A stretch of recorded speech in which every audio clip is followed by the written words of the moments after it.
రోడ్లు వెడల్పు చేయాలనే ఉద్దేశంతోని ఖమ్మం నగరంలోని అధికారులు మాత్రం సుందరయ్య నగర్ అంటే 29 డివిజన్ సుందరయ్య నగర్లోని రోడ్లు వెడల్పు చేసే ఉద్దేశంతో మాత్రం ఇల్లు కూలగొట్టి చెప్పి బాధితులు మాత్రం వాపోతున్న పరిస్థితి. ప్రస్తుతం మనం ఖమ్మం నగరంలోని సుందరయ్య నగర్లోని 29 డివిజన్లో చూసినట్టయితే మొన్న జేసీబీతో మాత్రం ఇక్కడ ఇల్లు కూలగొట్టినని చెప్పి కూడా ఇక్కడ నగరవాసులు మాత్రం వాపోతున్న పరిస్థితి. ప్రస్తుతం మనం దృశ్యాలు చూసుకోవచ్చు.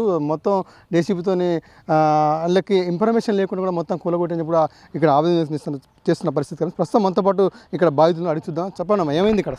సార్ మాకు ఇంటిమేషన్ లేకోకుండా అసలు ఇల్లులు కూల్చేశారు సార్. మాకు మండే రోజు వచ్చి మేము కలెక్టర్ ఆఫీస్కి వెళ్ళినాం, మున్సిపాలిటీ కార్పొరేషన్కి వెళ్ళినాం. మాకు వెనస్డే రోజు రీవెరిఫికేషన్ పెడతా అన్నారు. మేము లేని టైంలో వాళ్ళు వచ్చి మెజర్ చేసుకొని వెళ్ళారు.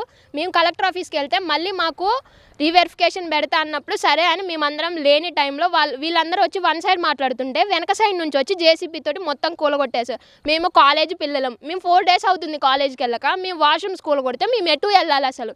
అదే వాళ్ళ వైఫ్ అయితే ఇక్కడ వాటి బయటికి వెళ్ళిద్దా? మా కార్పొరేటర్ అసలు మాకు సపోర్ట్ చేయట్లేదు సార్. అసలు మాకు ఓట్స్ ఎప్పుడైతే వాళ్ళు వచ్చి దండాలు పెడతారు, మాకు ఓట్ చేయండి అని చెప్పి అడుగుతారు. ఇప్పుడైతే అసలు అయినా సపోర్ట్ మాకు అసలు చెయ్యట్లేదు. వన్ సైడ్ సపోర్ట్ చేస్తున్నాడు, మా సైడ్ అసలు సపోర్ట్ చేయడు. వన్ సైడ్ గవర్నమెంట్ ప్లేస్కి వెళ్ళేమో 16 feet పెడుతున్నారు, ఇల్లులున్నకేలేమో 29 feet పెడుతున్నారు. అసలు అది రైట్ కాదు సార్. అసలు అయినా గవర్నమెంట్ ప్లేసులు ఇచ్చినప్పుడు వాళ్ళు కూలగొట్టాల్సిందే అంతే. సరే మా గవర్నమెంట్ ప్లేస్ అంటున్నారు, రిజిస్ట్రేషన్ ఎందుకు చేశారు? అది గవర్నమెంటేగా. పంపులైన ఎందుకు వేశారు? అది గవర్నమెంటేగా. కరెంటు బిల్ ఎందుకు ఇచ్చారు? అది గవర్నమెంటేగా. ఇంటి పన్ను ఇచ్చారు? అది గవర్నమెంటేగా. మా గవర్నమెంట్ ప్లేస్ అని రిజిస్ట్రేషన్ చేసేటప్పుడు చెప్తే మేము చేపించుకోపోయేటోళ్ళంగా. అసలు ప్లేస్ అయితే కొనపోయేటోళ్ళంగా. అసలు ఓట్స్ చేసేటప్పుడు ఉన్న రైట్స్ మాకు అసలు ఇప్పుడు లేవు సార్. మాకు అయినా ఇల్లు వద్దు ఏమొద్దు, మాకు పెట్టిన మెజర్మెంట్ అయినా హైవే రోడ్డు కాడ 50 feet పెడుతున్నారు. అసలు ఈ ఇళ్ళ సందులో 80 feet పెట్టడం ఏంటి? అసలు మీరు పెట్టారు సరే, రైట్ టైం ఇది, స్ట్రైట్ తీయండి రోడ్డు. అసలు గవర్నమెంట్ ప్లేస్ ఉన్నకేళి మీరు స్ట్రైట్ తీయండి. మేము కష్టపడి కొనుక్కున్నాం, ఇల్లులు కట్టించుకున్నాం. మీరు అటు సైడ్ తీసే రైట్స్ మీకు ఉన్నాయి, మేము లేవు అనట్లేదు. నువ్వు స్ట్రైట్ది మా ప్రకారం తీస్తే మా సైడ్ ఉన్న ఇల్లులు మొత్తం సగం పోతున్నాయి. మా సైడ్ ఒకటే బెండ్ చేసి గవర్నమెంట్ ఉన్న ప్లేస్ సైడ్ నువ్వు అసలు తీయట్లేదు నువ్వు.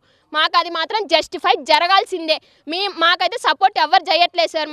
మాకు ఏ డబ్బులు వద్దు, మాకు ఏ ప్లేస్ వద్దు, మా ఇల్లు మాకు ఉండాలి అంతే. ఇంకా అసలు మాకు అసలు ఇంటిమేషన్ లేకోకుండా మమ్మల్ని కూలగొట్టమంటున్నారు. మా కార్పొరేటర్ అసలు మాకు ఏ సంబంధం లేకోకుండా అసలు ఆయన ఖాళీ చేశారా అని చెప్పి అడుగుతున్నాడు. మేము ఖాళీ చెయ్యం సార్. అసలు ఆయన ఊరికే వేరే వాళ్ళ సపోర్ట్ తోటి మాకు ఊరికే ఫోన్స్ చేసి కొడుతున్నాడు.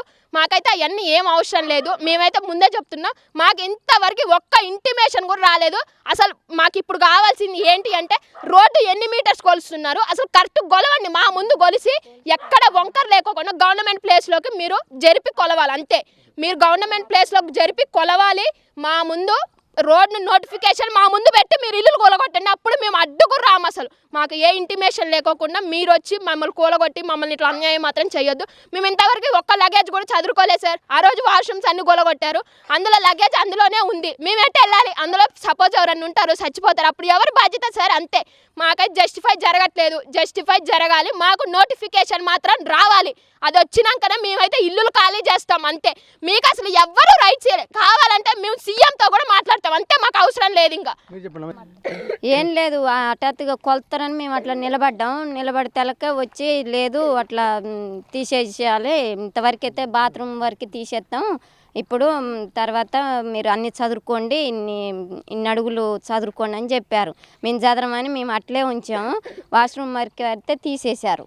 ఇక మళ్ళీ పోయి అడిగితే మీరు తీయాల్సిందే, మీరు తీయరా. నిన్న ఫోన్ చేసి అంటుండగా ఖాళీ చేశారా, ఇగో 30 అడుగులు తీసేస్తాం నువ్వు ఎక్కువ మాట్లాడితే అని చెప్పి ఆయన మాట్లాడుతుండు. వార్డు కౌన్సిలర్ కొప్పరి ఉపేందరు ఇక రావట్లేదు. అసలు ఫోన్లు చేసి అయిందా కాలేదా మీరు అని ఏదో కలవకుండానే పైన అట్లా సైడ్ పోయి మాట్లాడుతుండు మాకు ఫోన్లు చేసి.